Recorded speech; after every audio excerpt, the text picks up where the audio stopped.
오늘은 이제 성량론과 우리 감정화해 기법의 이제 통찰에 대해서 한번 예전에 인명학을 한번 했죠. 예. 그 인명학하고 성량론하고 거의 그 양대 생맥이라고 할 수가 있어요. 같은 토대에서 큰 건데 인명학은 주로 상대방을 이제 설득하거나 어떤 그 논리 전개를 할 때에 어떻게 전개하는 것인가를 보는 것이 이제 그 인명학이고, 성량론은 뭐냐면 이제 어떤 인식의 상태를 가져야 되느냐. 그러니까 조금 약간 결이 다르죠. 이거는 이제 인명학은 대상을 놓고 설득이나 논리로서 이제 그 상대방을 굴복시킨다고 논리 전개를 하는 거야. 근데 성량론은 그게 아니라 내가 어떤 인식을 가져야만 되는가. 거기에서 이제 우리 감정 와해 기법하고 보는 게 거의 맞닿아 있어, 성량론하고는. 그래서 이제 성량론을 오늘 한번 하는데, 이 성량론을 하는 그 체계를 세운 양반이 인명학의 그 체계를 세운 디그나가라고 하는 사람인데, 그 사람이 이제 이거를 체계를 세운 거예요. 그래서 이제 그 뒤에 한 7세기경에 이제 다르마 카르띠아라고 하는 사람이 이제 나타나서 이걸 완전히 정립을 한 거예요. 인도 불교의 이제 전통적인 그 논리학이에요, 이게. 지금은 이제 티벳이 전통적인 논리학을 계승받은 데가 티벳이잖아요. 인명하고 성량론은 굉장히 공부를 안 하면 불교 공부를 안 했다라고 할 수 있을 정도로, 이게 우리나라는 왜 그러냐면 중국의 그 선불교의 영향 때문에 이런 게 사실은 묻혔어요.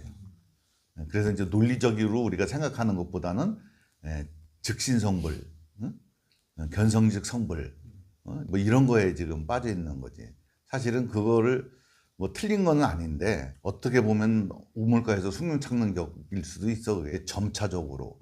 티벳이나 이런 데서는 승려들이 출가를 하면 10한 5, 6년은 이게 그 논리 공부만 하거든요. 근데 또 그게 또 옳은 건 아니야 또.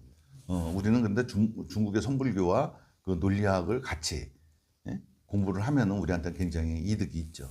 감정화해 기법이 따지고 보니까 전부 다 인명학과 성량론하고 가까운 거야. 성량론하고 가까워 갖고 여기에 논조대로 거의 인명학이나 성량론의 논조대로 감정화해 기법을 탄생시킬 때 그렇게 했단 말이죠. 5세기경에 그 디그나가라고 하는 사람이 그 인명학과 성량론을 이제 기초를 잡고 7세기경에 다르마 키르티라고 하는 양반이 이제 체계를 차온 건데, 이 성량론은 딱 기본이 뭐냐면 바른 인식 수단을 갖는 거예요. 바르지 못하기 때문에 괴로움이 있다라고 이제 출발을 하는 거거든요. 그래서 이제 성량론은 뭐 어떻게 우리가 인식이 오류가 생기고 착각이 생기는가, 이런 걸 갖다가 이제 그 분별의 사유를 논리적으로 이제 기준을 세운 거예요. 그러니까 이게 우리 감정화해 기법하고 비슷하죠. 성량론하고 감정화해 기법의 극명한 차이가 나중에 드러난다고. 또 차이가 어마어마한 차이가 나는 거예요, 수행에 있어서. 그래서 성량론은 크게 이제 두 가지를 갖다가 인식 수단으로 삼는 거예요. 그게 뭐냐면 이제 혈량과 비량이라고 하는 건데, 요거를 이제 설명을 해드릴 거예요. 자, 성량론과 감정화해 기법. 불교 수행의 핵심은 이제 무명을 밝히는 거죠. 이거는 뭐 누가 불교를 하는 거나 마나 모든 괴로움의 시작은 무명으로부터 시작된다. 무명과 무지로부터 시작된다고 했으니까 무명을 제거하려는 게 이제 하는데, 어떻게 제거할 것인가에 대해서 이제 답을 한 게 성량론이에요. 어떻게 답을 할 것인가. 그래서 어떻게 지혜를 얻을 것인가. 티벳은 이게 수행의 지침서란 말이죠. 단순한 이제 논리서가 아니에요. 이게 논리서가 아니라는 거지, 이게. 그것이 이제 어떻게 우리가 바른 인식. 그러니까 불교에서는 바르다라고 하는 거, 팔정도도 바르다고 하는 거죠. 그 바름이 뭔지를 보여주는 거예요, 여기서는. 바른 게 뭐다. 이게 우리가 수행을 하고, 많은 사람들이 수행을 하고 불교 공부를 하고 하지만 바름이 뭔지를 모르기 때문에 수행이 안 읽는 거예요.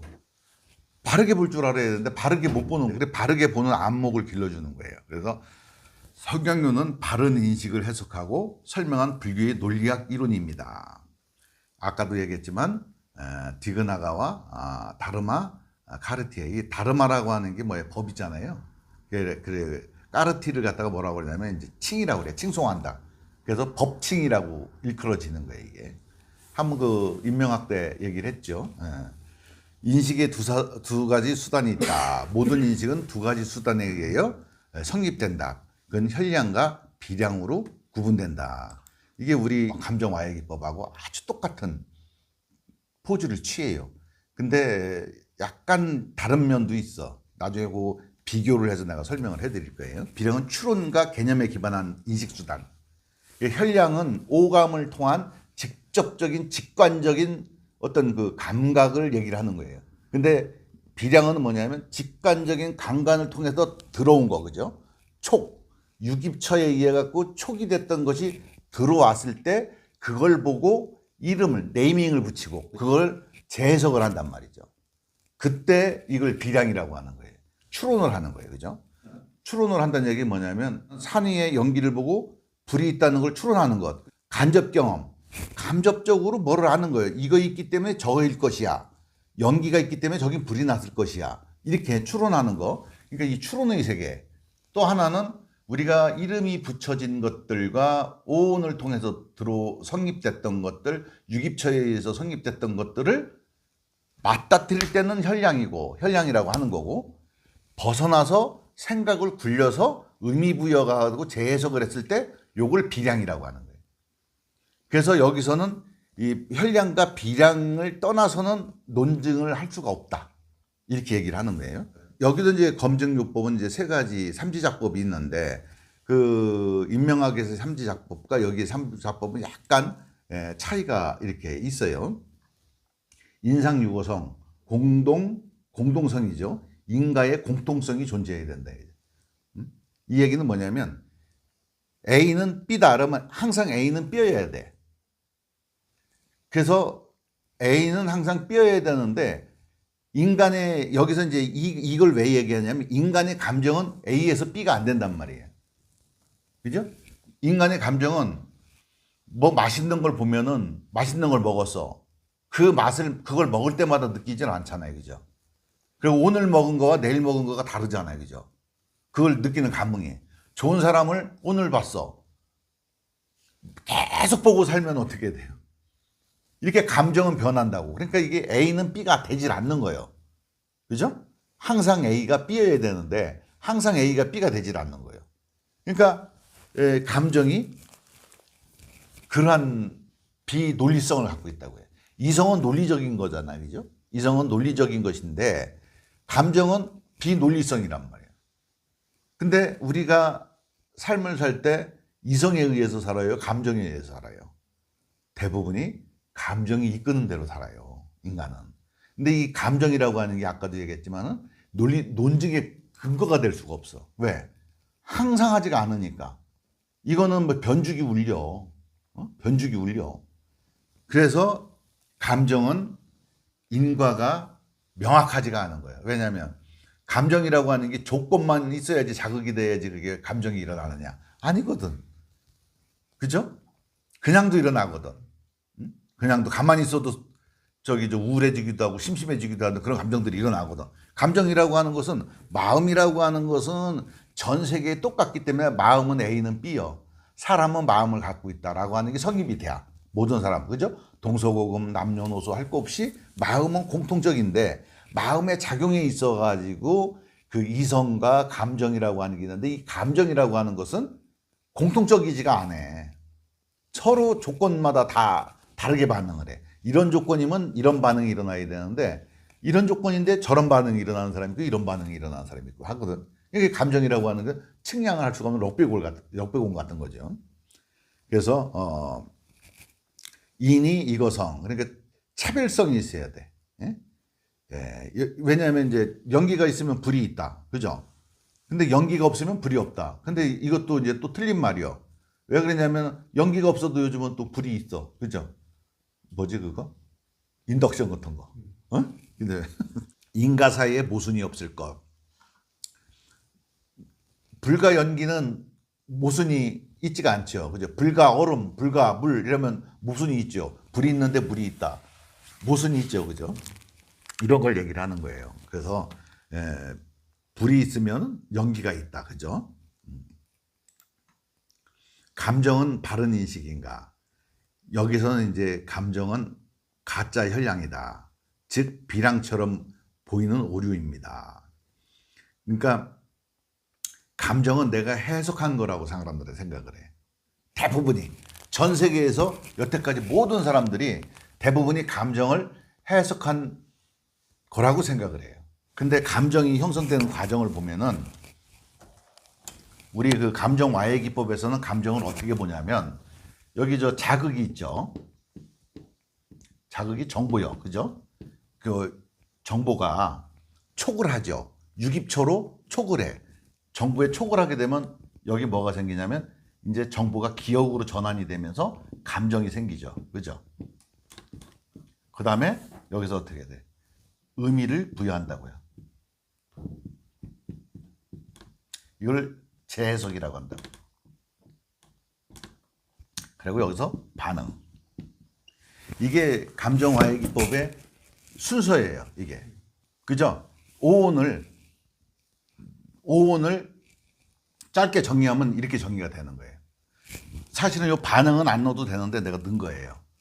반응은 안 넣어도 되는데. 근데 지금 이제 그 여기서는 이제 그런 설명을 안 하는데 여기서 의미 부여하는 걸 이거를 여기서는 비량이라고 하는 거거든요. 이거를 비량이라고 하는 거예요. 그리고 여기서 딱 정보 단계 촉을 하는 순간을 현량이라고 해. 근데 이제 여기를 비량으로 하는 게 아니라 이거 기억과 감정은 뭐예요? 나도 인식하지 못하는 상태에서 자동 반사적으로 여기서 정보에 대한 해석이 붙은 거죠. 그죠? 정보에 대한 해석이 붙어서 정보에 값을 매긴 거예요. 그렇기 때문에 내가 의지나 내가 개입하지 않고 부지불식간에 본능적으로 이미 그 정보에 대한 해석을 한번 붙인 거란 말이에요. 그래서 이 단위에 와갖고 내가 재해석이라고 하는 거거든요. 근데 엄격히 따지면 이것도 해석된 것과 마찬가지거든요. 왜냐하면 정보가 그냥 정보가 아니잖아요. 이 만물은 대행이고 만물은 유기적으로 연기적 현상으로 굴러가고 있기 때문에 내가 그걸 포착하는 순간에 단면, 표면을 내가 그 프레임화 시켜서 딱 표를 딱 건져낸 거예요. 그 순간에 이미 나는 그거를 이미 해석한 거와 같은 거거든요. 그죠? 딱 표면적을 딱 띄면 거기에 내가 감정이 거기 붙잖아. 감정이 붙는 순간에 그건 해석된 거예요, 이미. 그거를 다시 내가 생각을 했을 때 의도로, 내 이제 의지로, 여기는 무조건 반사적으로 일어나는 현상이고, 그 뒤에 내가 재해석을 붙이는 거죠. 아, 지금 상황에서, 만약에 이제 사람들이 있는 데서 내가 화가 나는 저 사람이 인상을 빡 긁고 있어. 내가 뭔 얘기를 하는데. 그러면 속에서 기분 나쁜 느낌 딱 올라오잖아. 그죠? 그러면 속으로 뭐라고 해석을 해? 저놈이 뭐 내가 지금 얘기하는데 내가 무슨 말을 잘못했나? 이런 생각을 할 수도 있잖아. 그러면서 재해석을 한다. 근데 내가 화를 낼까? 하다가 화내면 안 되지. 그죠? 그래서 여기는 비량이지만 어떻게 따지보면 우리가 유식학에서 변계소집성에 해당되는 거지. 여기 변계소집성에 해당되는 거예요. 요게 탁 붙었을 때, 붙어갖고 여기 붙었을 때 요거는 원성실성. 요게 이제 우리의 그 팔식 아뢰아식으로 들어가는 거거든. 들어가기 전에 요런 일련의 일들이 찰나지간에 요런 일련의 일들이 일어나는 거죠. 일어나면서 정보가 들어왔을 때 기억과 감정이 붙을 때면 어떻게 돼? 뇌에서는 어떤 일이 일어나겠어요? 엄청난 일이 일어나는 거야. 그죠? 왜냐하면 이거를 시각 정보를 처리하는 거, 형상을 처리하는 거, 거기에 대한 느낌을 하는 전두엽, 그걸 갖다가 이름을 붙이는 측두엽, 잔회, 이런 것들이 동시에 확 작업이 이루어져야지 어떻게 됩니까? 기억과 정보라고 하는 거고 그것을 재해석하는 인식이 일어나는 거거든. 그러니까 2단계에서는 인식을 못 일어나. 왜냐하면 2단계까지 맞춰야지 인간은 인식이 일어나. 왜냐하면 감정작용이 생기고 나서 그걸 인지를 한다고. 요게 이제 또 요게 성향론과 우리 공부에 약간 차이가 있는 거예요. 그래서 감정은 혈량처럼 느껴지지만 이 혈량처럼 느껴진다는 얘기는 뭐냐면 이게 진짜인 줄 알고 진짜 있는 그대로. 그래서 우리가 이 재해석과 비량을 떠나서 어떻게 자극을 있는 그대로를 보려고 노력하는 거거든. 그래서 비량을 통해서 요 구조를 무명의 구조를 깨려고 하는 거란 말이지. 그래서 혈량의 세계, 보여지는 세계, 있는 그대로의 세계를 직관적인 세계를 얻으려고 하는 거. 무명이 탁파되면 그렇게 되는 거죠. 있는 그대로 보는 거죠. 있는 그대로 본다고 해서 사람들은 있는 그대로 이렇게 본다고 생각하는데 그게 아니라 있는 그대로 본다는 건 뭐냐면 내가 어떤 의미와 해석을 붙이지 않는다는 뜻이지 있는 그대로 보이기 때문에 아 이거는 이거고 저건 저거고 이렇게 본다는 뜻이 아니에요. 있는 그대로 보려고 그러면 내 의식의 상태는 어떻게 돼야 되냐면 사사무예, 재물 그런 형태가 돼야 돼. 동공이 풀리고 동공이 커지고 사물의 인식이 균등하게 보이고 어떤 거에 치우치지 않는 상태로 바라보는 상태가 돼야지 그게 이제 있는 그대로를 보는 거지. 그러다가 뭔 얘기가 나오면 한 생각 일으키면 아 저거는 뭐 공기청정기야. 저거는 뭐야? 이렇게 할 수가 있는 거예요. 그렇죠? 그렇지 않으면은 그걸 이루었다고 할 수가 없어요. 똑같이 봐야 된다고 생각하면 똑같이 보는 게 아니에요, 이미. 노력이, 거기 의지가 들어간다면. 그래서 감정은 혈량처럼 느껴지지만 기억과 해석이 개입된 복합 구조다. 그래서 우리가 감정이 실제하는 것처럼 착오를 일으킨다 이거죠. 이게 인식착오야. 감정의 추로는 오류, 감각 왜곡. 그죠? 감정 때문에 여러 가지 생각을 하잖아. 기분 나쁜데 저 사람이 기분 나쁘면 집에 가서 왜 기분 나쁠까 뭐 하고 여러 가지 그죠? 생각을 하고 거기에 대한 답을 얻으려고 하고 감각을 왜곡하잖아요. 그죠? 기분 좋을 때, 또 기분 나쁠 때 이렇게 사물을 바라보는 모든 것들이 달리 느껴진단 말이에요. 그죠? 기억의 왜곡. 감정의 소스에 의해서 기억이 왜곡되잖아. 그죠?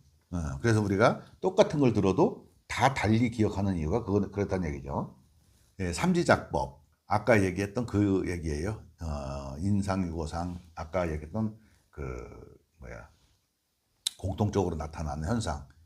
인가가 성립이 돼야 된다는 거. 이거상. 이제 여러 그 차례에서도 인가가 성립하지 않아야 돼. 여기서는. 여기서는 반드시 성립돼야 돼. 여기서는 성립이 안 돼야 되는 거지. 불이 있는 곳엔 물이 있다. 뭐 이런 식으로. 감정의 오류. 감정은 이 세 가지 모두를 충족하지 못한다. 불상반성. 인가 간에 모순이 없어야 되는데 여기 이제 모순이 있잖아요. 그죠? 모순이 없어야 돼. 요거와 요거 똑같은 거죠. 이게 모순이 없어야 되고. 감정의 오류. 이 감정은 이 세 가지를 모두 충족하지 못해. 오류 구조야. 오류 구조. 감정이 제일 인간한테는 오류 구조야. 만약에 AA한테서 가장 이 지구상에 불합리한 것을 하나 없애라. 이렇게 하면 인간을 없앨 거예요. 인간을. 인간은 진짜 불합리한 존재거든. 오죽하면 천냥빛을 말 한마디에 갚는다는 거예요. 그러니까 이 감정의 호소가 됐을 때 감정이 마음의 문이 열렸을 때는 천하를 다 용서 못할 죄가 없어. 근데 한번 마음이 토라지면 바늘구녕 들어갈 만한 틈도 없는 것이 마음이요. 이렇게 마음이라고 하는 게 일관성이 없어. 응? 럭비공이야. 오늘 좋다가 내일 저기 하고. 그래서 옛말에 대인한테는 실수해도 소인한테 실수하지 말아잖아. 9번 잘했다 한 번 잘못하면 억가심정 품고 복수하잖아. 그죠? 감정 처리의 경로를 보면은 이제 자극이 있죠. 그죠? 자극이 그러면 감각으로 인식을 하죠. 그리고 이것을 기억과 감정으로다가 형성을 하죠. 그리고 여기다가 이제 비량, 의미와 부여, 추론을 하죠. 그렇게 해서 이제 반응을 하는 거예요. 이게 이제 우리 그 감정 와해 기법에서 얘기하는 그 감정을 처리하는 방식이에요. 그래서 요걸 이제 혈량이라고 그래요. 요 감각 인식하는 것을. 딱 감각이지. 여기서 이제 기억과 감정이 붙기 이전의 상태를 혈량이라고 하는 거죠. 있는 그대로, 그죠? 있는 그대로. 그래서 의미가 되고 추론이 붙으면 여기서는 이제 이게 비량이라고 하는 거예요. 이런 방식으로 우리 감정와해 기법은 저기가 되는 겁니다. 감정와해 기법은 아까 얘기했듯이 그런데 와해가 되는 작용이 뭐냐면 감각을 통해 들어오고 감정을 포착하는 거예요. 포착하는데 여기는 이제 이런 내용이기 때문에 내가 이렇게 기재를 했지만 실제는 우리는 감정을 와해할 때 내가 감정을 포착할 필요가 없죠. 포착되어지죠. 내가 포착하고 싶어서 하는 게 아니라 포착이 되어지고 감정을 와해하고 싶은 게 아니라 와해되어지죠. 그게 여태까지 모든 수행법과 이 감정 와해 기법의 차이점이 있는 거예요. 차이점. 완전한 차이가 있는 거죠. 그죠? 그래서 우리는 아무것도 하지 않아야지 이룰 수 있는 법이에요. 그러니까 이걸 이해를 못 하는 거죠. 아무것도 하지 않고 어떻게 이루냐. 이렇게 얘기를 한다고 사람들이.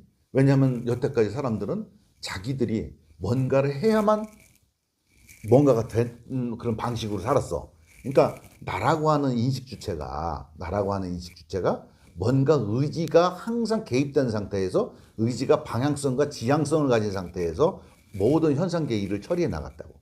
그런데 역설적으로 우리 감정와해 기법은 거꾸로 모든 것을 이 방향성과 지향성, 의지라고 하는 나라고 하는 인식 주체가 의지를 가지고 방향성과 지향성을 상실시켜야지 멈춰야만 이런 현상이 일어난다는 게 아주 역설적인 거예요. 그렇기 때문에 모든 수행하시는 분들이 뭐냐면 전부 다 자기 의지를 개입시켜서 인의와 조작을 통해서 많은 지식을 통해서 뭔가를 이루려고 하는데 지식을 통해서 이룬 것도 좋은데 그 해오를 한다고 하는 건 좋은데 그건 한계성이 있다는 거죠. 궁극으로 안내하지 못한다는 얘기예요. 궁극으로 안내할 수 있다는 것은 결국 뭐냐면 반야신경에 정확하게 나와 있어요. 삼세 재불의 안욕따라 삼맥삼불이. 삼세 재불이 모두가 뭐에 의지했어요? 무상정등각에 의존을 했단 말이에요. 그 무상정등각, 안욕따라 삼맥삼불이를 어떻게 의지를 할 것인가. 이것이 가장 핵심 포인트예요, 수행은. 근데 모든 사람들은 자기 의지를 갖고 하려고 그래. 우리는 암약따라 삼맥삼불이를 의지를 했기 때문에 아무것도 하지 않아도 저절로 모든 것이 되는 거죠. 그렇죠? 그래서 이게 굉장히 중요한 거예요. 그렇게 돼서 여기서는 일단 그렇게 이제 표현은 이렇게 해놨어요. 어쩔 수 없이 우리가 그 감정이 와야 되는 그 순서는 이렇게 되는 거고 여기에서 이제 더 중요한 것은 아무것도 하지 말아야 된다. 방치해야 된다. 막말로 얘기해서. 내버려 둬버려야 된다. 근데 내버려 둘 수가 없죠, 사람은. 번뇌가 춤을 추니까. 그래서 그게 이제 힘든 거예요, 사람들이. 거기 진입하는 단계가. 그래서 감정을 포착하고 그러면 이제 거기 감정이 와해가 되면서 그 상이 날아가 버리죠. 이미지도 날아가 버리고 상도 날아가 버려.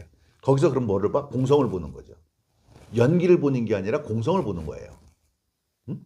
공성을 통해서 한 생각 일으키니까 비량으로서 이것이 연기였구나 하는 걸 알게 되는 거예요.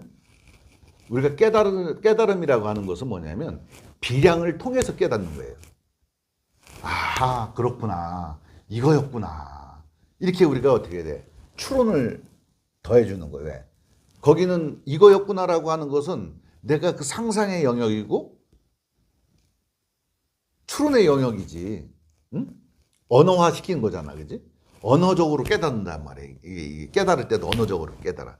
그래서 현량을 보기 위해서 비량이 작용을 해야지 현량을 볼 수가 있는 거예요. 이게 역설적이잖아요. 그죠? 네. 여기도 똑같이 이 석용론이라고 하는 것도 보면은 그 비량이 그 바로 보는 것, 그것이 상주하지 않는다라는 것을 바로 봤을 때 무명업장이 녹는다는 거예요. 나중에 한번 그 인명하고 석양론을 한번 비교를 해갖고 내가 한번 설명을 다시 한번 해드릴게요. 그래서 이제 여기는 우리는 반응 정지라고 표현을 한 거예요. 반응 정지가 됐다. 왜? 더 이상 거기서 그게 작동이 안 되는 거야. 그러니까 그거에 의한 작동이 안 일어나는 거지. 이게 어떤 상태냐면 열반의 상태, 느르반의 상태. 느르반의 상태면은 어떤 일이 일어나도 거기에서 내 감정적 반응을 안 하게 되거든. 반응이 정지가 된 거예요. 그래서 반응 정지라고 하는 거예요. 이거는 뭐냐면 순수한 자각이 일어났을 때 하는 거예요. 자각이 일어나는 그 순간만큼 비량이 딱 개입을 하는 거예요. 아하, 그렇구나. 이렇게. 아, 저거구나. 이렇게. 모든 괴로움이 아, 저거구나. 이렇게 하면서 사라지는 거예요. 그러면 순수한 인식 상태로 회복이 된다. 순수한 인식 상태라고 하는 것이 뭐냐면 아까 얘기한 니르바나 상태. 니르바나 상태가 바로 현량인 거지. 응? 니르바나로 보는 게. 그게 우리 불교 용어로는 뭐냐면 사사무예. 응? 또 장자가 얘기한 재물. 이게 이제 여기에 해당되는 얘기예요. 감정 구조를 해체하여 본래의 인식 상태로 회복하는 수행이다. 기억과 결합된 감정을 이미지로 보고 해체함으로써 자각을 회복한다. 정확한 우리 그 감정 와해 기법이죠. 자, 감정 와해 기법의 과정은 아까 그걸 갖다가 이제 이렇게 도면화 시킨 거예요. 입력, 감정 포착, 감정 와해, 예? 감정에 붙은 상을 제거하는 거예요. 감정이 붙은 상. 그러니까 감정이 제거가 되면 감정이 붙은 상이 제거되는 거예요. 요 상을 사실은 상이 뭐예요? 위에는 저것이 업이요. 기억, 정보, 그죠? 생각. 그 밑에가 감정이요. 그죠? 상이라고 하는 단어에. 그래서 요게 동시에 두 개가 사라지는 거예요. 이미지라고 하는 건 감정과 그 어떤 그 모양이나 소리 이런 거에 감정이 붙어 있는 상태를 우리가 이미지라고 하는 거죠. 그 이미지가 사라지는 거예요. 통째로.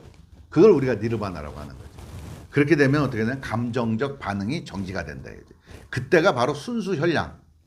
그래서 이거를 나는 해안이다. 그러는 거예요. 심화는 그냥 우리가 밖을 쳐다보고 이렇게 쳐다보고 있을 때 가만히 눈 감고 집에 가서 생각하는 거는 심한으로 자기 마음을 들여다보는 거고, 해안은 뭐냐면 이러한 현상이 일어나는 것이 바로 지혜를 증득해가는 과정이다 이거지.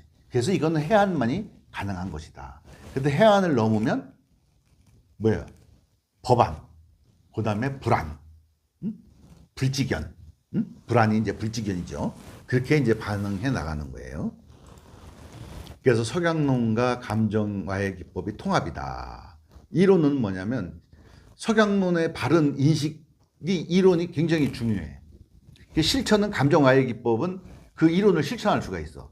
근데 석양론에서는 이 바른 인식이라고 하는 게 뭐냐면 그 혈량, 감각적으로 들어와서 어떠한 때묻지 않는 그 상태, 내 마음에 들어와서 작용이 있기 이전의 상태를 혈량이라고 하는데, 이걸 보는 과정을 뭐로 보냐면 무명이라고 하는 것을 바로 보는 걸로 생각하지, 감정을 어떻게 하라는 건 나와 있지가 않은 거지.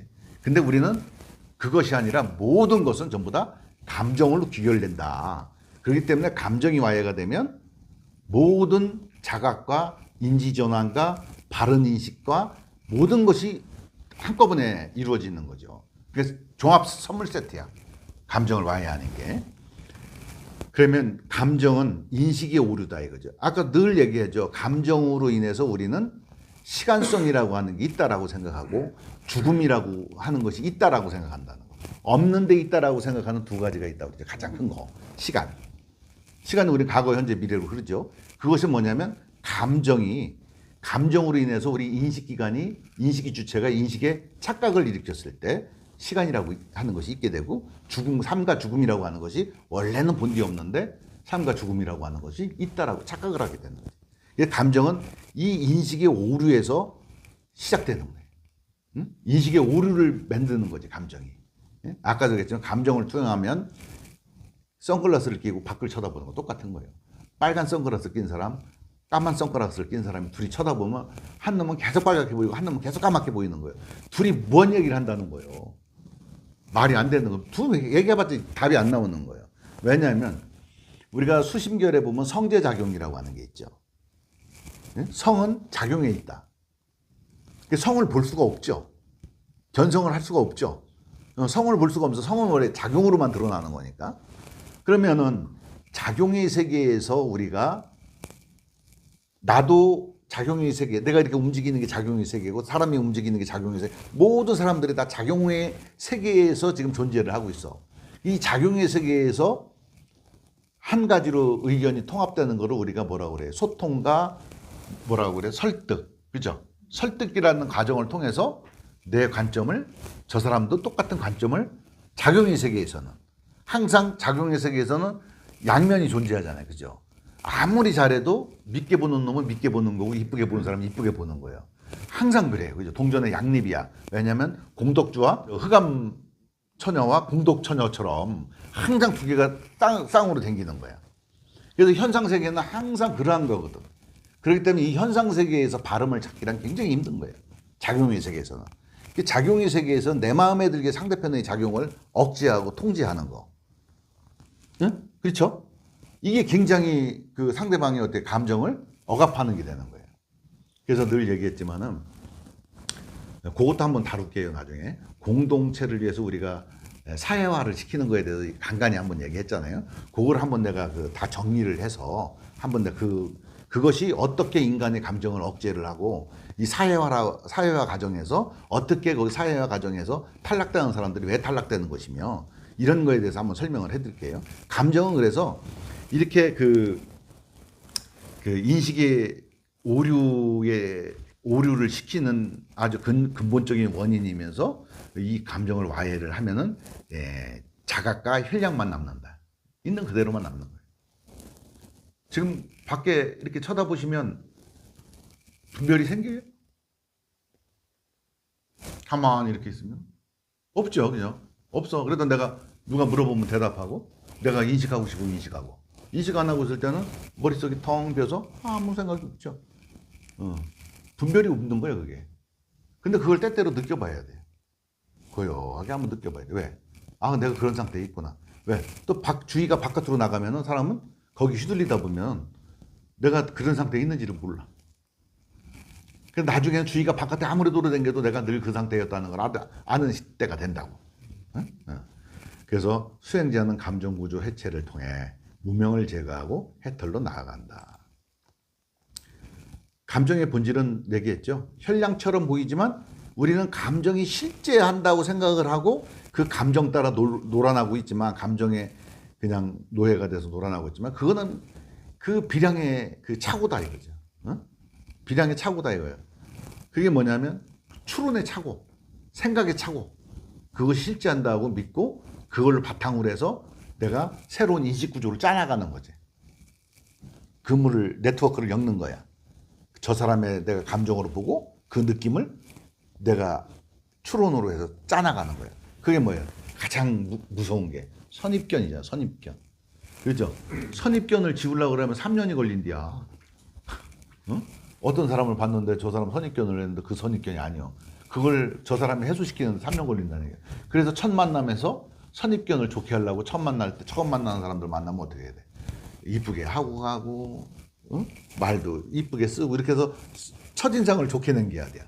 그게 그 사람의 나를 판단하는 기준이 될 수가 있으니까. 이렇게 감정이라고 하는 것은 이런 쓸데없는 거를 시키는 거지. 감정화의 기법은 이 감정을 비량 착오 구조를 해체하는 거예요. 비량 착오 구조를 해체하는데 뭐를 해체하면은 비량 사고 구조가 해체돼? 원인이 되는 감정만 해체하면 비량은 작동을 그냥 하는 거예요. 똑같이. 어차피 비량 없이는 우리가 살 수가 없어. 인간은. 추론이라고 하는 거를 안 하면 살 수가 없어.